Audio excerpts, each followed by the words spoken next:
ರಾಜ್ಯ ರಾಜಕೀಯದ ಅತಿ ದೊಡ್ಡ ಸ್ಟೋರಿ. ರಿಪಬ್ಲಿಕನ್ ಬೆಳಗ್ಗೆ 9 ಗಂಟೆಯಿಂದಲೂ ಕೂಡ ಮೂಡಾದಲ್ಲಿ ಆಗಿರುವ ಅಕ್ರಮದ ವಿಚಾರಕ್ಕೆ ಸಂಬಂಧಪಟ್ಟಂತೆ ದಾಖಲೆಗಳ ಸಮೇತ ನಿಮ್ಮ ಮುಂದೆ ಇಡುವ ಪ್ರಯತ್ನವನ್ನ ಮಾಡ್ತಾ ಇದ್ದೀವಿ. ನಿರಂತರವಾಗಿ ವರದಿಯನ್ನು ಕೂಡ ಪ್ರಸಾರ ಮಾಡ್ತಾ ಇದ್ದೀವಿ.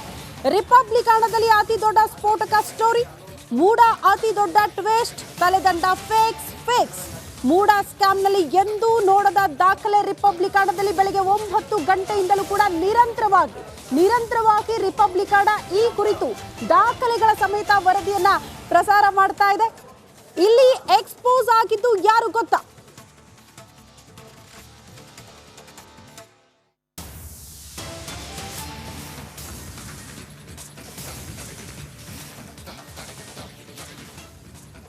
ರಿಪಬ್ಲಿಕನ್ದಲ್ಲಿ ದಾಖಲೆಗಳ ಸಮೇತ ಸುದ್ದಿಯನ್ನು ಪ್ರಸಾರ ಮಾಡ್ತಾ ಇದ್ದೀವಿ. ಈಗ ದಾಖಲೆಗಳನ್ನ ಕೂಡ ನಿಮ್ಮ ಮುಂದೆ ಇಡುವಂತಹ ಪ್ರಯತ್ನ. ಸಿಎಂ ಸಿದ್ದರಾಮಯ್ಯನವರೇ ಬಹಳ ಸ್ಪಷ್ಟವಾಗಿ ವಿಶ್ವಾಸ ಭರಿತವಾಗಿ ಮಾತನಾಡಿರೋದು. ನಾವು ಇಲ್ಲೇ ಜಾಗ ಕೇಳಿದ್ವಾ, ಇಲ್ಲೇ ಸೈಟ್ ಕೇಳಿದ್ವಾ, ಅವರೇ ಕೊಟ್ಟಿದ್ದಾರೆ ಅನ್ನುವಂತಹ ವಿಚಾರ. ಬಟ್ ಅದಕ್ಕೂ ಪೂರಕ ಅನ್ನೋ ರೀತಿಯಲ್ಲಿ ಒಂದಷ್ಟು ದಾಖಲೆಗಳು ರಿಪಬ್ಲಿಕನ್ದಲ್ಲಿ. ಸಿಎಂ ಮೇಲಿನ ಆರೋಪಕ್ಕೆ ಸಂಬಂಧಪಟ್ಟಂತಹ ಮಹತ್ವದ ಸುದ್ದಿ ಇದು. ಇಂತಹ ಜಾಗದಲ್ಲಿ ಸೈಟ್ ಕೊಡಿ ಅಂತ ಕೇಳಿರ್ಲಿಲ್ಲ ಅಂತ ಸ್ವತಃ ಸಿಎಂ ಸಿದ್ದರಾಮಯ್ಯನವರೇ ಹೇಳಿದ್ದಾರೆ. ಮೂಡ ಖುದ್ದು ವಿಜಯನಗರದ 3ನೇ ಸ್ಟೇಜ್ನಲ್ಲಿ ಸೈಟ್ ಕೊಟ್ಟಿದೆ. ಹೀಗೆ ಹೇಳಿದ್ದು ಮತ್ಯಾರು ಅಲ್ಲ, ಸಿಎಂ ಸಿದ್ದರಾಮಯ್ಯನವರೇ ಈ ರೀತಿ ಹೇಳಿಕೆ ಕೊಟ್ಟಿದ್ದಾರೆ. ಈ ವಿಷಯ ಪ್ರಶ್ನಿಸುವಂತಹ ದಾಖಲೆ ರಿಪಬ್ಲಿಕನ್ದಲ್ಲಿದೆ. ಹಾಗಾದ್ರೆ ಸೈಟ್ ವಿಚಾರದಲ್ಲಿ ಸಿದ್ದರಾಮಯ್ಯನವರು ಸುಳ್ಳು ಹೇಳಿದ್ರ ಅನ್ನುವಂಥ ಪ್ರಶ್ನೆ. ಸಿದ್ದರಾಮಯ್ಯನವರು ಏನ್ ಹೇಳಿದ್ರು ಬನ್ನಿ ನೋಡ್ಕೊಂಡು ಬರೋಣ. ನಾವು ಇಂಥ ಕೊಡೆ ವಿಜಯನಗರದ 3ನೇ ಸ್ಟೇಜು 4ನೇ ಸ್ಟೇಜ್ನಲ್ಲಿ ಕೊಡಿ ಅಂತ ಕೇಳಿಲ್ಲ. ನಮಗೆ ಪರ್ಯಾಯವಾಗಿ ನೀವು 50-50 ಕೊಡ್ತೀವಿ ಅಂತ ಹೇಳಿದ್ದೀರಿ, ಅದಕ್ಕೆ ಒಪ್ಕೊಂಡಿದ್ದೀವಿ. ನಾವು 50-50 ಕೊಡ್ತೀವಿ ಅಂತ ಹೇಳಿದ್ದೀರಿ, ಕೊಡ್ರಿ ನಮಗೆ ಪರ್ಯಾಯ ಕೊಡಿ ಅಂತ. ಆಯ್ತಪ್ಪ, ಲ್ಯಾಂಡ್ ಟು ಲ್ಯಾಂಡ್ ಕೊಟ್ಟಿದ್ದಾರೆ. ನಮಗೆ 3 ಎಕರೆ 16 ಗುಂಟೆ ಕೊಡಬೇಕು. ಆ್ಯಕ್ಚುಲಿ ನಮ್ಮ ಜಮೀನನ್ನು ನೀವು ಸೈಟ್ ಮಾಡಿಬಿಟ್ಟು ಪಾರ್ಕ್ ಮಾಡಿ ಎಲ್ಲ ಹಂಚ್ಬಿಟ್ಟು ಹಾಗಾದ್ರೆ 3 ಎಕರೆ 16 ಗುಂಟೆ ನಾವು ಬಿಟ್ಬಿಡೋದ? ನಾನು ಮುಖ್ಯಮಂತ್ರಿ ಅಂತ ಬಿಟ್ಬಿಡೋದೇನ್ರಿ? ನಾನು ಯಾವುದೇ ಬಡಾವಣೆಯಲ್ಲಿ, ಇಂಥದ್ದೇ ಬಡಾವಣೆಯಲ್ಲಿ ನನಗೆ ನನ್ನ ಕುಟುಂಬಕ್ಕೆ ಸೈಟ್ ಬೇಕು ಅಂತ ನಾವು ಕೇಳಿಲ್ಲ ಅಂತ ಹೇಳಿದರು. ಹೌದು. ಆದರೆ ಇಂಥದ್ದೇ ಬಡಾವಣೆಯಲ್ಲಿ ಸೈಟ್ ಬೇಕು, ಇಂಥದ್ದೇ ಬಡಾವಣೆಯಲ್ಲಿ ನೀವು ಸೈಟ್ಗಳನ್ನ ಕೊಡಬೇಕು ಅಂತೇಳಿ ಪತ್ರವನ್ನು ಬರೆದು ಆ ಪತ್ರವನ್ನು ಮುಚ್ಚಿಟ್ಟು ತಿದ್ದುಪಡಿ ಮಾಡಿರ್ತಕ್ಕಂಥದ್ದು ಇದೆ. ಇಂಥದ್ದೇ ಬಡಾವಣೆಯಲ್ಲಿ ಬೇಕು ಅಂತೇಳಿ ಪತ್ರವನ್ನು ಬರೆದು ಅವರು ಆ ಬಡಾವಣೆಯ ಹೆಸರನ್ನ ಈಗ ವೈಟ್ನರ್ ಹಾಕಿ ನನಗೆ ಕೊಡ್ತಾರೆ. RTI ಪ್ರತಿ ಹಂತದಲ್ಲಿ ಅವರು ತಪ್ಪಿಸಿಕೊಳ್ಳುವ ಪ್ರಯತ್ನವನ್ನು ಮಾಡಿದ್ದಾರೆ, ಫೋರ್ಜ್ ಮಾಡಿದ್ದಾರೆ ಡಾಕ್ಯುಮೆಂಟ್ಸ್ನ. Definitely no doubt is cheating to the landlord and also government. ನಾವು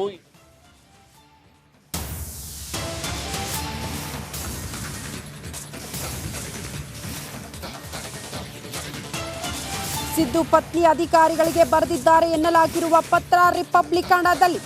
ಬದಲಿ ಲೇಔಟ್ನಲ್ಲಿ ಸೈಟ್ ನೀಡೋದಕ್ಕೆ ಬರೆದಿದ್ದಾರೆ ಎನ್ನಲಾಗಿರುವ ಪತ್ರ ನಿಮ್ಮ ರಿಪಬ್ಲಿಕನ್ದಲ್ಲಿ ಯಾವ ಜಾಗದಲ್ಲಿ ನಿವೇಶನ ಕೇಳಿದ್ದಾರೆ ಅನ್ನೋದು ಕೂಡ ಆ ದಾಖಲೆಯಲ್ಲಿ ಉಲ್ಲೇಖ ಆಗಿದೆ.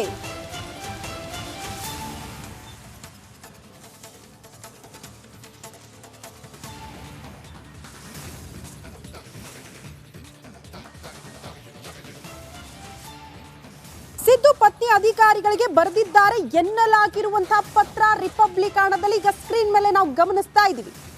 ಬದಲಿ ಲೇಔಟ್ನಲ್ಲಿ ಸೈಟ್ ನೀಡೋದಕ್ಕೆ ಬರೆದಿದ್ದಾರೆ ಎನ್ನಲಾಗಿರುವಂತಹ ಪತ್ರ, ಅದನ್ನ ಮಾರ್ಕ್ ಮಾಡಿ ಕೂಡ ತೋರಿಸ್ತಾ ಇದ್ದೀವಿ. ಎನ್ನಲಾಗಿರುವಂತಹ ಪತ್ರ ಪದೇ ಪದೇ ನಾವು ಹೇಳ್ತಾ ಇದ್ದೀವಿ. ಇಂಥದ್ದೊಂದು ದಾಖಲೆ ರಿಪಬ್ಲಿಕನ್ಗೆ ಲಭ್ಯ ಆಗಿರೋದು ನೋಡಿ. ಇಲ್ಲಿ ಪಾರ್ವತಿ ಅವರ ಹೆಸರು ಕೂಡ, ಅವರ ಸಿಗ್ನೇಚರ್ ಕೂಡ ಇರೋದನ್ನ ನಾವು ಗಮನಿಸ್ತಾ ಇದ್ದೀವಿ. ಸಿಎಂ ಪತ್ನಿ ಬರೆದಿದ್ದಾರೆ ಎನ್ನಲಾಗಿರುವ ಪತ್ರ. ಯಾಕೆ ಇದನ್ನ ಒತ್ತಿ ಹೇಳ್ತಾ ಇದ್ದೀವಿ ಅಂದ್ರೆ, ಈ ಹಿಂದೆ ಸಿಎಂ ಸಿದ್ದರಾಮಯ್ಯನವರೇ ಬಹಳ ಸ್ಪಷ್ಟವಾಗಿ ಹೇಳಿದ್ರು, ನಾವೇನ್ ಮೂಡ ಅವ್ರ ಹತ್ರ ಕೇಳಿದ್ವಾ, ಇಲ್ಲೇ ಸೈಟ್ ಕೊಡಿ ಅಂತ ಕೇಳಿದ್ವಾ, ಅವರಾಗ್ಲೇ ಕೊಟ್ಟರು ನಾವು ಇಸ್ಕೊಂಡಿದ್ದೀವಿ ಅಂತ. ಆದ್ರೆ ಇವರಾಗ್ಲೇ ಕೇಳಿದ್ರು ಎನ್ನಲಾಗಿರುವಂತಹ ಪತ್ರ ಇದು. ಮತ್ತೊಂದು ಕಡೆ ವೈಟ್ನರ್ ನಿಂದ ಮಾರ್ಕ್ ಮಾಡಿರುವ ದೃಶ್ಯ, ಅದನ್ನ ಅಳಿಸಿರುವಂತಹ ದೃಶ್ಯವನ್ನ ಕೂಡ ನಾವು ಗಮನಿಸ್ತಾ ಇದೀವಿ. ಮಾರ್ಕ್ ಮಾಡಿ ದಾಖಲೆಗಳ ಸಮೇತ ನಿಮ್ಮ ಮುಂದೆ ಇಡ್ತಾ ಇದೀವಿ. ಕಾರಣ, ಸಿಎಂ ಪತ್ನಿ ಅವರು ಕೇಳಿದ್ರು, ಇಂತಲ್ಲೇ ಸೈಟ್ ಬೇಕು ಅಂತ ಕೇಳಿದ್ದರು ಎನ್ನಲಾಗಿರುವಂತಹ ಪತ್ರ ಇದು. ಅದರಲ್ಲಿ ಈಗ ವೈಟ್ನರ್ ನಿಂದ ಕೆಲ ಅಂಶಗಳನ್ನ ಅಳಿಸಿರುವಂತಹ ಪ್ರಯತ್ನಗಳು ಆಗಿದೆಯಾ, ಇಂಥದ್ದೊಂದು ಅನುಮಾನ ಮೂಡ್ತಾ ಇದೆ. ಈ ದಾಖಲೆಯನ್ನ ನಾವು ಗಮನಿಸ್ತಾ ಹೋದ್ರೆ, ಸೊ ಮಾರ್ಕ್ ಮಾಡಿ ತೋರಿಸ್ತಾ ಇದೀವಿ. ಇದು ವೈಟ್ನರ್ ನಿಂದ ಅಳಿಸಿರುವಂತಹ ದೃಶ್ಯ.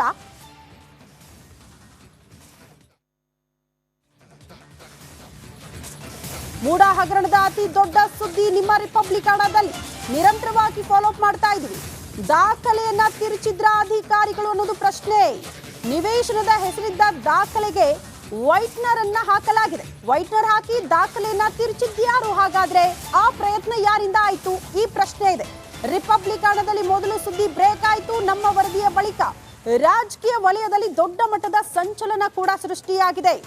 ಸೇಫ್ ಅಂತಿದ್ದ ಸಿದ್ದರಾಮಯ್ಯನವರಿಗೆ ಮತ್ತೆ ಈಗ ಟೆನ್ಷನ್ ಶುರುವಾಗ್ಬಿಟ್ಟಿದೆ. ಸಿಎಂ ಸಿದ್ದರಾಮಯ್ಯನವರು ಬಹಳ ವಿಶ್ವಾಸದಲ್ಲಿ ಮಾತನಾಡಿದ್ರು, ನಾವು ಕೇಳೇ ಇಲ್ಲ ಇಂತಲ್ಲೇ ಸೈಟ್ ಕೊಡಬೇಕು ಅಂತ. ಅವರು ಬಿಜೆಪಿ ಅವರ ಅಧಿಕಾರದಲ್ಲಿದ್ರು, ಅವರೇ ನನಗೆ ಸೈಟ್ ಕೊಟ್ಟರು, ನಾವು ತೆಗೆದುಕೊಂಡಿದ್ದೀವಿ ಅಷ್ಟೇ, ನಮ್ಮ ಡಿಮ್ಯಾಂಡ್ ಏನೂ ಇರಲಿಲ್ಲ ಇಲ್ಲಿ ಅಂತ. ಆದ್ರೆ ಡಿಮ್ಯಾಂಡ್ ಮಾಡಿದ್ರು ಎನ್ನಲಾಗಿರುವಂತಹ ಪತ್ರ, ಆ ದಾಖಲೆ ರಿಪಬ್ಲಿಕ್ ಕನ್ನಡದಲ್ಲಿ ನೀವು ಗಮನಿಸ್ತಾ ಇದ್ದೀರಿ. ಕನ್ಫರ್ಮ್ ಅಂತ ಹೇಳ್ತಾ ಇಲ್ಲ, ಆದ್ರೆ ಇದೇ ದಾಖಲೆ ಇರಬಹುದು. ಅವ್ರು ಕೇಳಿದ್ದಾರೆ ಎನ್ನಲಾಗಿರುವಂತಹ ಪತ್ರ ಸದ್ಯ ರಿಪಬ್ಲಿಕ್ ಕನ್ನಡಗೆ ಲಭ್ಯ ಆಗಿದೆ. ಬಟ್ ಇಲ್ಲಿ ಪ್ರಶ್ನೆ ಬರೋದು, ವೈಟ್ನರ್ ಇಂದ ಅಳಿಸುವ ಪ್ರಯತ್ನ ಮಾಡಿದ್ಯಾರು? ಇದೆಲ್ಲವೂ ಕೂಡ ಪ್ರಶ್ನೆ ಇದೆ. ಸುಳ್ಳು ಹೇಳಿದ್ರ ಸಿದ್ದರಾಮಯ್ಯನವರು? ಆ ಬಗ್ಗೆ ಕೂಡ ಒಂದಷ್ಟು ಅಂಶಗಳನ್ನ ನಾವೀಗ ಗಮನಿಸ್ತಾ ಹೋಗೋಣ.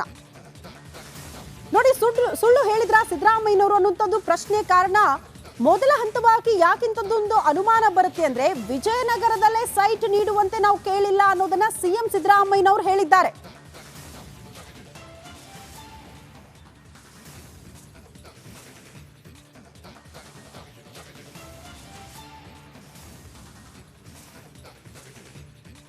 ಎಂಎಲ್ಸಿ ಬಗ್ಗೆ ಮಾತನಾಡೋದಕ್ಕೆ ಎಂಎಲ್ಸಿ ಶಶಿಲ್ ನಮೋಸಿ ಅವರು ದೂರವಾಣಿ ಸಂಪರ್ಕಕ್ಕೆ ಸಿಕ್ಕಿದ್ದಾರೆ. ನಮಸ್ತೆ. ನಮಸ್ಕಾರ ಸರ್, ಸದ್ಯ ಆಗ್ತಾ ಇರುವಂತಹ ಬೆಳವಣಿಗೆಯನ್ನ ತಾವು ಗಮನಿಸ್ತಿದ್ದೀರಿ ಅಂತ ಭಾವಿಸಿದ್ದೀರಿ. ಫಸ್ಟ್ ರಿಯಾಕ್ಷನ್ ಸರ್ ಈ ಬೆಳವಣಿಗೆಗೆ ಸಂಬಂಧಪಟ್ಟಂತೆ ತಮ್ಮದು? ಹೌದು. ಒಂದು ಮೂಡ ಹಗರಣದಲ್ಲಿ ಮಾನ್ಯ ಸಿದ್ದರಾಮಯ್ಯರು ನೇರವಾಗಿ ಸಿಕ್ಕಾಕೊಂಡಿದ್ದಾರೆ. ದಾಖಲೆಗಳ ಸಮೇತ ಎಲ್ಲ ಸಿಕ್ಕಿದ ಕಾರಣಕ್ಕಾಗಿನೇ ಗವರ್ನರ್ ಅವರು ಪ್ರಾಸಿಕ್ಯೂಷನ್ ಸಲುವಾಗಿ ಅನುಮತಿ ಕೊಟ್ಟಿದ್ದಾರೆ. ಇವ್ರು ಏನ್ ಹೇಳ್ಕೊಂತ ಹೋಗಿದ್ದಾರೆ, ಇಲ್ಲ ನನ್ನ ಏನು ಇನ್ವಾಲ್ವ್ಮೆಂಟ್ ಇಲ್ಲ, ಅದು ಇಲ್ಲ ಅಂತ ನಾನು ಹೇಳ್ತಾರ. ಒಂದು ಸೈಟು ನಾನು ಎಲ್ಲಿ ಕೇಳಿಲ್ಲ ಅಂತ. ನಾನು ಇದೇ ಈಗ ನನ್ನ ಗಮನಕ್ಕೂ ಇವತ್ತು ಸೋಷಿಯಲ್ ಮೀಡಿಯಾದಲ್ಲಿ ಓಡಾಡ್ತಾ ಇದೆ. ಸೈಟ್ ಇವರೇ ಸ್ವತಃ ಕೇಳಿದ್ದು, ಅವ್ರ ಮಿಸಸ್ಗೋಸ್ಕರ ಇವರೇ ರೆಕಮೆಂಡ್ ಮಾಡಿದ್ದು, ಎಲ್ಲಾನು ಮಾಡ್ತಾರೆ. ನಾನು ಏನೂ ಮಾಡಿಲ್ಲ, ನಾನು ಬಹಳ ಸ್ವಚ್ಛ ಇದ್ದೀನಿ, ಸಾಚಾ ಇದ್ದೀನಿ ಅಂತ ಹೇಳಿಕ್ ಹೋಗ್ತಾರೆ. ಒಂದು ಕಪ್ ಚುಕ್ಕಿ ಇಲ್ಲ ಅಂತ ಹೇಳ್ತಾರೆ. ಆದ್ರೆ ಎಲ್ಲಾ ರೀತಿಯ ಹಗರಣಗಳನ್ನ ಮಾಡಿದಂತ ಸಿದ್ದರಾಮಯ್ಯ. ಏನು ಹೇಳಿಕೆ ಇವರು ಬರೇ ನಾ ಸಮಾಜವಾದಿ ನ್ಯಾಯವಾದಿ ಅಂದ್ರೆ ಇದು ಅಂತಂದ್ ಹೇಳ್ತಾರೆ ಹೊರತಾಗಿ ಎಲ್ಲಾ ತರದ ಇದ್ರಲ್ಲಿ ಇವ್ರು ಸಿಕ್ಕೊಂಡ್ಬಿಟ್ಟಿದ್ದಾರೆ. ಇವರು ಗವರ್ನರ್ ಯಾವಾಗ ಇದನ್ನ ಮಾಡ್ತಾರಂತಂದ್ರೆ, ಮತ್ತೆ ಇವರು ಯಡಿಯೂರಪ್ಪನವ್ರಿಗೆ ನೇರವಾಗಿ ಅವ್ರ ಆ ವಿಷಯ ಬಂದಾಗ ನೇರವಾಗಿ ಏನ್ ಹೇಳ್ತಾರೆ, ನೀವು ರಿಸೈನ್ ಮಾಡಿಬೇಕು ಅಂತ. ಈಗ ಎಲ್ಲರೂ ನಿಮಗ್ ಪ್ರಶ್ನೆ ಮಾಡ್ತಿದಾರ, ನೀವು ರಿಸೈನ್ ಮಾಡಿ. When the governor has permitted for prosecution you have to resign. ಇದಷ್ಟೇ ನಾನು ಬಹಳ ಒತ್ತು ಕೊಟ್ಟು ಹೇಳ್ತಾ ಇದ್ದೀನಿ.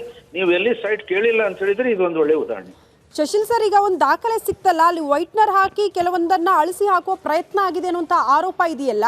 ಸೊ ಇಲ್ಲೂ ಕೂಡ ಸಿದ್ದರಾಮಯ್ಯನವರ ಪ್ರಭಾವದಿಂದಲೇ ಅಧಿಕಾರಿಗಳು ಶಾಮೀಲಾಗ್ಬಿಟ್ರ? ಇಂಥ ಬೆಳವಣಿಗೆಗಳಿಗೆ ಅನ್ಸುತ್ತಾ ತಮ್ಮ ಅನುಮಾನ ಮಾಡಿದಾರಂತೆ? ಆ ಭೈರತಿ ಅವರು ಹೋಗಿ ಅಲ್ಲಿ ಹೋಗಿ ದಾಖಲೆಗಳೆಲ್ಲ ಕಿತ್ಕೊಂಡ್ ಬಂದಿದಾರಲ್ಲ, ಫ್ಲೈಟ್ ಇಂದ ಹೋಗಿ ಎಲ್ಲ ಎತ್ಕೊಂಡ್ ಬಂದಿದಾರ. ಎಲ್ಲಾ ರೀತಿಯ ನೋಡಿ, ಇವತ್ತು ಸಾರ್ವಜನಿಕ ಒಂದು ಈ ಪಬ್ಲಿಕ್ ಪ್ಲೇಸ್ ಯಾರೇ ಆಕ್ಯುಪೈ ಮಾಡ್ತಾರೆ, ಒಂದು ಪರಂಪರೆ ಏನಿದೆ ಅಂತಂದ್ರೆ, ಆ ಪೋಸ್ಟ್ ಇಂದ ಅವ್ರು ಕೆಳಗಿಳಿದು ಏನು ನೇರವಾಗಿ ಲೆಟ್ ದ ಎನ್ಕ್ವೈರಿ ಗೋ, ಎಲ್ಲಾನು ಸರಳವಾಗಿ ನಡೀಲಿ, ನಾನು ಆ ಇದರಲ್ಲಿ ಟ್ಯಾಂಪರ್ ಮಾಡ್ಲಿಕ್ಕೆ ಯಾವ್ದು ನಾನು ಪ್ರಯತ್ನ ಮಾಡಲ್ಲ ಅಂತಂದು ಹೇಳುವಂತ ಒಂದು ಇದು ಎಲ್ಲರೂ ಹೇಳ್ತಾರೆ. ನಿಮ್ಮ ಅನುಮಾನ ಏನು? ಸಚಿವ ಭೈರತಿ ಅವರು ಹೆಲಿಕಾಪ್ಟರ್ ಅಲ್ಲಿ ತಂದಿದ್ದಾರೆ ಎನ್ನಲಾಗಿರುವ ದಾಖಲೆ ಇದೇ ಇರಬಹುದು ಅನ್ನೋದು ತಮ್ಮ ಅನುಮಾನನ? ಅಲ್ಲ, 100% ಅವ್ರು ಅಷ್ಟು ಗಡಿಬಿಡಿಯಲ್ಲಿ ಹೋಗಿ ಮಾಡ್ಬೇಕಾಗಿದ್ದೇನು? ಹೋಗಿ ದಾಖಲೆಗಳನ್ನ ತಂದಿದ್ ಕಾರಣ ಏನು? ಯಾಕಂದ್ರೆ ನೇರವಾಗಿ ಅವ್ರು ವಿಸಲ್ ಬ್ಲೋವರ್ ಅಂತ ಯಾರು ಹಿಂದಿನ ಒಬ್ಬ ಸೀನಿಯರ್ ವ್ಯಕ್ತಿ, ರಿಟೈರ್ಡ್ ಎಂಪ್ಲಾಯಿ, ಅವರೇ ಎಲ್ಲಾ ಕಡೆ ಬೆಳಕಿಗೆ ತಂದಿದ್ದಾರೆ. DC ಅವ್ರು ಒಪ್ಕೊಂಡು DC ಅವ್ರ ಪತ್ರ ಬರೆದ್ರು ಕೂಡ ಏನೋ ಚೇಂಜ್ ಆಗಿಲ್ಲ. ಆ ಕಾರಣಕ್ಕಾಗಿ ಬಹಳ ದೊಡ್ಡ ಹಗರಣ ಇದೆ ಅಂತ ನಂದು ಅವ್ರ ಗಮನಕ್ಕೆ ಬಂದಾದ್ಮೇಲೆ ಅಲ್ಲಿ ಬಂದ ದಾಖಲೆಗಳನ್ನ ತಗೊಂಡ್ಬಂದಿದ್ದಾರೆ. ಇದು ಬಹಿರಂಗವಾದಂತ ಇದ್ದಂತ ವಿಷಯ ಎಲ್ಲರಿಗೂ ಗೊತ್ತಿದೆ. ಮತ್ತು ಇದು ಕೂಡ ವಿಶ್ವನಾಥ್ ಅವರು ಕೂಡ ಅನೇಕ ಬಾರಿ ಇದ್ರ ಬಗ್ಗೆ ಉಲ್ಲೇಖ ಕೂಡ ಮಾಡಿದ್ದಾರೆ. ಶಶಿಲ್ ಸರ್, ಈ ಎಲ್ಲ ಬೆಳವಣಿಗೆ ಗಮನಿಸಿದ್ರೆ, ದಾಖಲೆಯನ್ನ ಗಮನಿಸಿದ್ರು ಕೂಡ ನೇರ ಇನ್ವಾಲ್ವ್ಮೆಂಟ್ ಸಿಎಂ ಸಿದ್ದರಾಮಯ್ಯನವ್ರದ್ದು ಕಾಣಿಸ್ತಾ ಇಲ್ಲ ಸರ್. ಮತ್ತೆ ಬದಲಾಗಿ ಅವರ ಪತ್ನಿನೇ ಬರೆದಿದ್ದಾರೆ ಎನ್ನಲಾಗಿರುವ ಪತ್ರ. ಅಲ್ಲ ಒಂದ್ ಮಾತು ಹೇಳ್ತೀನಿ. ಹಾ 91 ಅಲ್ಲಿ ನಾವು ಇದು ಇದು ಈ 3.16 acre ನೋಟಿಫೈ ಮಾಡ್ತಾರೆ. ಹಾ 97, 98 ಅಲ್ಲಿ ಇದನ್ನ ವಶಕ್ಕೆ ಪಡಿಸ್ಕೊಳ್ತಾರೆ. ಎಕ್ವಿಸಿಷನ್ ಎಲ್ಲ ಪ್ರೊಸೆಸ್ ಮುಗಿಯುತ್ತೆ. ಮುಗಿದಾದ್ಮೇಲೆ ಮತ್ತೆ ಇವ್ರು ಡಿನೋಟಿಫಿಕೇಶನ್ ಇವರೇ ಹೇಳಿ ಮಾಡಿಸ್ತಾರೆ. ಇಲ್ಲರಿ ಯಾರಿಂದರೆ ಆಗತ್ತಾ? ಹಾ ಯಾರಿಂದರೆ ಆಗತ್ತಾ? ಅಂದ್ರೆ ಈ ಮಟ್ಟಕ್ಕೆ ಇವ್ರು ಇನ್ವಾಲ್ವ್ ಇದಾರೆ ಆ ಜಾಗದ ಸಂಬಂಧ. ಬಹಳ ದುಃಖ ಅನ್ಸುತ್ತೆ. ದಲಿತರ ಜಾಗ ನುಂಗಕ್ ಕೊಟ್ಟಿದಾರಲ್ಲ, ಹಾ ಹೇಳಲಿಕ್ಕೆ ಇವರು ನಾನು ಸಮಾಜವಾದಿ ಎಲ್ಲಾನು ಹೇಳ್ತಾರೆ. ಹಾ ಆದ್ರೆ ಇದ್ರಲ್ಲಿ ವಾಲ್ಮೀಕಿ ಹಗರಣದಲ್ಲಿಯೂ ಇದೇ ಮಾಡಿತಾ ಇದಾರೆ, ಇಲ್ಲಿನೂ ಇದೆ. ಮತ್ತೇನಿದೆ ಬೇರೆ? ಅಲ್ಲ, ದಲಿತರ ದಲಿತರ ಜಮೀನಕ್ಕೆ ಕೈ ಹಚ್ತಾರಲ್ಲ, ನುಂಗುವಂತ ಪ್ರಯತ್ನ ಮಾಡ್ತಾರಲ್ಲ, ಮತ್ ಅದಕ್ಕೆ ನಾನ್ ಸಾಚಾ ಇದ್ದೀನಿ, ನಾನು ಕಪ್ಪು ಚುಕ್ಕಿ ಏನೂ ಇಲ್ಲ ಅಂತ ಹೇಳ್ತಿದ್ರಲ್ಲ, ಇದೆಲ್ಲಿನೇ ಇದು? ಅಲ್ಲ ಶಶಿಲ್ ಸರ್, ಕಾಂಗ್ರೆಸ್ ನಾಯಕರು ಮತ್ತೊಂದು ಆರೋಪ ಮಾಡ್ತಿದ್ದಾರೆ, ನಮ್ದಷ್ಟೇ ಸೈಟಾ, ಎಲ್ಲರದು ಸೈಟ್ ಇದೆ, ಬನ್ನಿ ಎಲ್ಲಾ ಪಕ್ಷದವ್ರದ್ದು ತನಿಖೆ ಆಗ್ಲಿ, ತನಿಖೆ ಆದಾಗ ಗೊತ್ತಾಗುತ್ತೆ ಎಲ್ಲರ ಸೈಟು ಬಂಡವಾಳ ಬಯಲಾಗುತ್ತೆ ಅಂತ. ಯಾರ್ ಬೇಡ ಅಂದಾರ ಅಧಿಕಾರಿ ನೀವು ತನಿಖೆ ಮಾಡ್ರಿ. ಯಾರು ಇಲ್ಲಾರ ತನಿಖೆ ಮಾಡ್ರಿ. ತನಿಖೆ ಮಾಡ್ರಿ, ನಾವು ಸತ್ಯಾಂಶ ಹೊರಗೆ ಬರ್ಲಿ, ನಾವೆಲ್ಲ ಅಂತೀವಿ. ಬಿಜೆಪಿ ಅವ್ರಿಗೆ ಭಯ ಇಲ್ಲ? ಅಯ್ಯೋ, ನಮ್ಗೆ ಭಯ ಯಾಕೆ? ಭಯ ಯಾಕೆ? ತಪ್ಪಿಸ್ತಿದ್ರೆ ಕಾನೂನು ಏನ್ ಕ್ರಮ ಕೈಗೊಳ್ಳಿ, ನಾವೆಲ್ಲ ಬೇಡ ಅಂತಿದ್ವಿ. ಒಟ್ನಲ್ಲಿ ನಿಮ್ ಹೋರಾಟ ಸಿಎಂ ರಾಜೀನಾಮೆ ಕೊಡಿಸೋ ತನಕ? ಹೌದೌದು, 100% ಅವ್ರು ರಾಜೀನಾಮೆ ಕೊಡಬೇಕು. ಅಲ್ಲಿವರೆಗೆ ನಾವು ಬಿಡಲ್ಲ. ಹೌದು. Okay okay okay Shashil sir, ಧನ್ಯವಾದಗಳು ರಿಪಬ್ಲಿಕ್ ಆಡೋ ಜೊತೆ ಮಾತನಾಡಿದ್ದಕ್ಕಾಗಿ.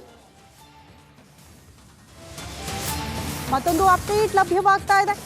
ನಮ್ಮಲ್ಲಿ ಸುದ್ದಿ, ಉಳಿದವರು ಅದನ್ನ ಫಾಲೋ ಅಪ್ ಮಾಡ್ತಿದ್ದಾರೆ. ನಾವೇ ಫಾಸ್ಟ್, ನಮ್ಮದೇ ಎಕ್ಸ್ಕ್ಲೂಸಿವ್ ಸುದ್ದಿ. ಇದು ರಿಪಬ್ಲಿಕಾಣದ ಮೆಗಾ ಫಾಲೋ ಅಪ್. ಸುದ್ದಿ ಬ್ರೇಕ್ ಮಾಡಿದ್ದು ರಿಪಬ್ಲಿಕಾಣ, ಅದು ಕೂಡ ದಾಖಲೆಗಳ ಸಮೇತ. ಬೇರೆಯವರು ನಮ್ಮನ್ನ ಫಾಲೋ ಮಾಡ್ತಿದ್ದಾರೆ. ರಿಪಬ್ಲಿಕಾಣದಲ್ಲಿ ಮೊದಲು ದಾಖಲೆಗಳ ಸಮೇತ ಸುದ್ದಿ ಪ್ರಸಾರವಾಯಿತು. ನಂತರ ಬೇರೆ ಮಾಧ್ಯಮದವರು ಎಚ್ಚೆತ್ತುಕೊಂಡ್ರು, ರಿಪಬ್ಲಿಕಾಣ ಸುದ್ದಿಯನ್ನ ಫಾಲೋ ಮಾಡೋದಕ್ಕೆ ಮುಂದಾದ್ರು. ಸೊ ನಮ್ಮಲ್ಲೇ ಮಾತ್ರ ಮೂಡ ಕೇಸ್ಗೆ ಸಂಬಂಧಪಟ್ಟಂತ ದಾಖಲೆಗಳು, ಆ ದಾಖಲೆಗಳನ್ನ ಇಟ್ಕೊಂಡೇ ಬೆಳಗ್ಗೆ 9 ಗಂಟೆಯಿಂದ ನಿರಂತರವಾಗಿ ವರದಿ ಮಾಡ್ತಾ ಇದೆ ರಿಪಬ್ಲಿಕಾಣ. ಸಿಎಂ ಸಿದ್ದರಾಮಯ್ಯನವರ ವಿಶ್ವಾಸ ಭರಿತ ಮಾತುಗಳಿಗೆ ಬದ್ಧರಾಗಿದ್ದಾರಾ?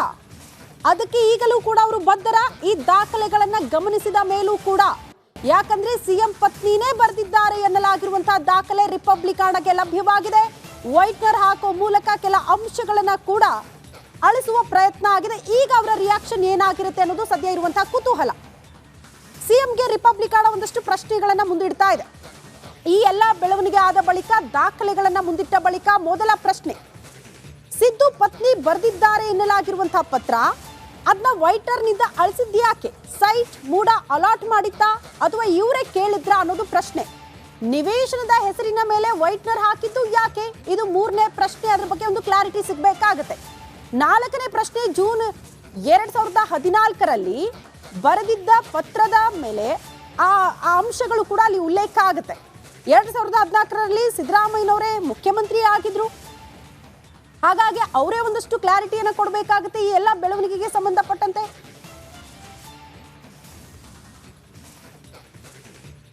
ಸುಳ್ಳು ಹೇಳಿದ್ರ ಸಿದ್ದರಾಮಯ್ಯನವರು? ಈ ಪ್ರಶ್ನೆ ಕೂಡ ಇದೆ. ಮೊದಲ ಪ್ರಶ್ನೆ ನಾವು ಗಮನಿಸಿದ್ರೆ, ವಿಜಯನಗರದಲ್ಲಿ ಸೈಟ್ ನೀಡುವಂತೆ ನಾನು ಕೇಳೇ ಇಲ್ಲ, ಬಿಜೆಪಿ ಅವರು ಅಧಿಕಾರದಲ್ಲಿದ್ರು, ಅವ್ರದೇ ಮಂತ್ರಿ ಇದ್ರು, ಅವರೇ ಕೊಟ್ಟರು, ನಾವು ಇಸ್ಕೊಂಡ್ವಿ ಅಂತ ಹೇಳಿದ್ರು.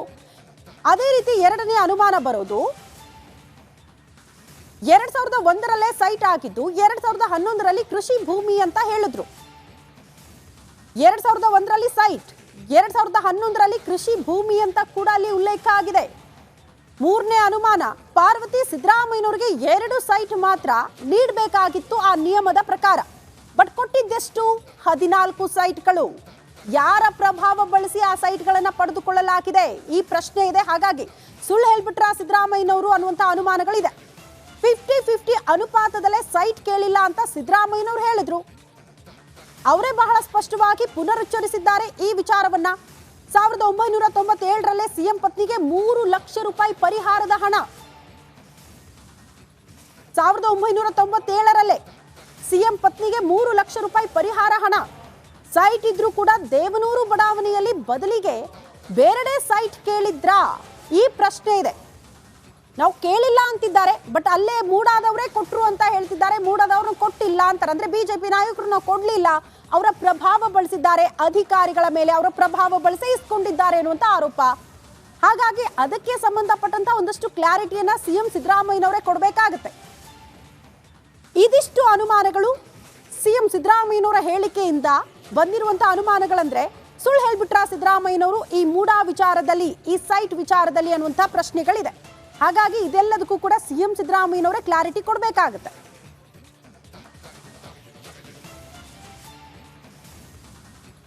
ರಿಪಬ್ಲಿಕನ್ ಬೆಳಗ್ಗೆ 9 ಗಂಟೆಯಿಂದಲೂ ಕೂಡ ದಾಖಲೆಗಳ ಸಮೇತ ಈ ಮೂಡಾ ವಿಚಾರದಲ್ಲಿ ಆಗಿರುವಂತಹ ಬೆಳವಣಿಗೆ, ಸಿಎಂ ಸಿದ್ದರಾಮಯ್ಯನವರು ಆಡಿರುವ ಮಾತಿಗೆ ಅವರು ಬದ್ಧರಾಗಿದ್ದಾರಾ ಈ ದಾಖಲೆ ನೋಡಿದ ಮೇಲೂ ಅನ್ನೋದು ಪ್ರಶ್ನೆ. ಈ ದಾಖಲೆ ತಂದವರು ಯಾರು? ಸಚಿವ ಭೈರತಿ ಅವರು ಏಕಾಏಕಿ ಹೆಲಿಕಾಪ್ಟರ್ನಲ್ಲಿ ಒಂದಷ್ಟು ದಾಖಲೆಗಳನ್ನ ತಂದ್ರು ಅನ್ನುವಂಥ ಬಿಜೆಪಿ ಆರೋಪಕ್ಕೆ ಸಂಬಂಧಪಟ್ಟಂತೆ ಪುಷ್ಟಿ ನೀಡುವ ರೀತಿಯಲ್ಲಿ ಕಾಣಿಸ್ತಾ ಇದೆ ಈ ದಾಖಲೆ. ಈ ದಾಖಲೆಯನ್ನ ಕೂಡ ಅವರೇ ತಂದಿದ್ದಾರೆ. ಇದನ್ನ ಮುಚ್ಚಿ ಹಾಕುವಂತ ಪ್ರಯತ್ನವನ್ನ ಅಧಿಕಾರಿಗಳು ಮಾಡಿದ್ದಾರೆ. ಇಲ್ಲೂ ಕೂಡ ಸಿಎಂ ಸಿದ್ದರಾಮಯ್ಯನವರು ತಮ್ಮ ಪ್ರಭಾವ ಬಳಕೆ ಮಾಡಿದ್ದಾರೆ ಅಂತ ಈಗಲೂ ಕೂಡ ಬಿಜೆಪಿ ನಾಯಕರು ಇಂಥದ್ದೊಂದು ಆರೋಪ ಮಾಡ್ತಿದ್ದಾರೆ. ಈಗ ತಾನೇ MLC ಮಾತನಾಡ್ತಾ ಇದ್ದ ಸಂದರ್ಭದಲ್ಲಿ ಹೇಳಿದ್ರು, ಯಾರ್ಯಾರ ಸೈಟ್ ಇದೆ ಉನ್ನತ ರೀತಿಯಲ್ಲಿ ತನಿಖೆ ಆಗಲಿ, ಎಲ್ಲ ವಿಚಾರಗಳು ಬೆಳಕಿಗೆ ಬರಲಿ, ನಮಗೇನು ಭಯ ಇಲ್ಲ ಅಂತ. ಅಂದ್ರೆ ಬಿಜೆಪಿ ನಾಯಕರ ಸೈಟೇ ಇಲ್ಲ, ಇವ್ರು ಪ್ರಭಾವ ಬೆಳೆಸಿ ಅಕ್ರಮವಾಗಿ ನಿವೇಶನ ಪಡೆದುಕೊಂಡಿದ್ದಾರೆ, ಹಾಗಾಗಿ ಅವರಿಗೆ ಭಯ ಸ್ಟಾರ್ಟ್ ಆಗಿದೆ ಅನ್ನುವಂತಹ ವಿಚಾರವನ್ನ ಪ್ರಸ್ತಾಪ ಮಾಡ್ತಿದ್ದಾರೆ ಬಿಜೆಪಿ ಅವರು. ಒಟ್ನಲ್ಲಿ ಈಗ ರಾಜ್ಯಪಾಲರು ಪ್ರಾಸಿಕ್ಯೂಷನ್ಗೆ ಅನುಮತಿ ಕೊಟ್ಟರೂ ಕೂಡ ರಾಜೀನಾಮೆ ಕೊಡಲ್ಲ, ಬದಲಾಗಿ ನಾನು ಕಾನೂನು ಹೋರಾಟ ಮಾಡ್ತೀನಿ ಅಂತ ಸಿಎಂ ಸಿದ್ದರಾಮಯ್ಯನವರು ಹೈಕೋರ್ಟ್ ಮೆಟ್ಟಿಲೇರಿದ್ದಾರೆ. ಕಾನೂನಿನ ಪ್ರಕಾರ ಏನ್ ಬೆಳವಣಿಗೆ ಆಗುತ್ತೆ ಅದನ್ನ ಕಾದು ನೋಡಬೇಕು. ಆದ್ರೆ ಅದಕ್ಕೂ ಮುಂಚೆ ಈ ಮೂಡಾ ವಿಚಾರದಲ್ಲಿ ಆಗಿರುವಂತಹ ಬೆಳವಣಿಗೆಗಳು, ಸಿಎಂ ಸಿದ್ದರಾಮಯ್ಯನವರು ಆಡಿರುವ ಮಾತುಗಳು, ಈಗ ಸಿಕ್ಕಿರುವಂತಹ ದಾಖಲೆಗಳು ಒಂದಕ್ಕೊಂದು ನಾವು ಗಮನಿಸ್ತಾ ಹೋದ್ರೆ ಸಿಎಂ ಸಿದ್ದರಾಮಯ್ಯನವರ ಹೇಳಿಕೆಯ ಬಗ್ಗೆ ಒಂದಷ್ಟು ಅನುಮಾನಗಳು ಮೂಡೋ ರೀತಿಯಲ್ಲಿ ಕಾಣಿಸ್ತಾ ಇದೆ. ಕಾರಣ ಒಂದ್ ಕಡೆ ನಾವು ರಿಪಬ್ಲಿಕ್ ಆಡದ ಬೆಳಿಗ್ಗೆ 9 ಗಂಟೆಯಿಂದಲೂ ಕೂಡ ದಾಖಲೆಗಳನ್ನ ನಿಮ್ಮ ಮುಂದೆ ಇಡ್ತಾ ಇದೀವಿ. ಈಗ ರಾಜ್ಯದ ಜನ ಇದನ್ನ ಗಮನಿಸ್ತಾ ಇದ್ರೆ ಮೋಸ್ಟ್ಲಿ ಅವರೇ ಡಿಸೈಡ್ ಮಾಡಿಬಿಡ್ತಾರೆ. ಕಾರಣ ಅವರೇ ಆಯ್ಕೆ ಮಾಡಿರುವಂತ ಜನಪ್ರತಿನಿಧಿಗಳ ಹಣೆ ಬರಹ ಅವ್ರಿಗೆ ಗೊತ್ತಾಗಲ್ವಾ ದಾಖಲೆಗಳನ್ನ ಮುಂದಿಟ್ಟಾಗ ಯಾವುದು ಸತ್ಯ ಯಾವುದು ಸುಳ್ಳು, ಯಾರು ಹೇಳೋದು ನಿಜ ಯಾರು ಹೇಳೋದು ಸುಳ್ಳು ಅಂತ. ಈ ಬೆಳವಣಿಗೆಗಳನ್ನ ರಾಜ್ಯದ ಜನರ ಮುಂದೆ ಇಡುವಂತಹ ಪ್ರಯತ್ನವನ್ನ ರಿಪಬ್ಲಿಕನ್ ಮಾಡ್ತಾ ಇದೆ. ಹಾಗಾಗಿ ಅದಕ್ಕೆ ದಾಖಲೆಗಳನ್ನ ಕೂಡ ನೀಡಬೇಕಲ್ಲ, ಸುಖ ಸುಮ್ಮನೆ ವರದಿ ಮಾಡಕ್ಕಾಗಲ್ಲ, ಸುದ್ದಿ ಮಾಡಕ್ಕಾಗಲ್ಲ. ಹಾಗಾಗಿ ದಾಖಲೆಗಳ ಸಮೇತ ಬೆಳಗ್ಗೆ 9 ಗಂಟೆಯಿಂದಲೂ ಕೂಡ ನಿರಂತರವಾಗಿ ರಿಪಬ್ಲಿಕನ್ ವರದಿ ಮಾಡ್ತಾ ಇದೆ. ನಾವು ವರದಿ ಮಾಡ್ತಾ ಇದ್ದಂತೆ ಬೇರೆ ಮಾಧ್ಯಮದವರು ಎಚ್ಚೆತ್ತುಕೊಂಡಿದ್ದಾರೆ, ನಮ್ಮನ್ನ ಫಾಲೋ ಅಪ್ ಮಾಡ್ತಿದ್ದಾರೆ.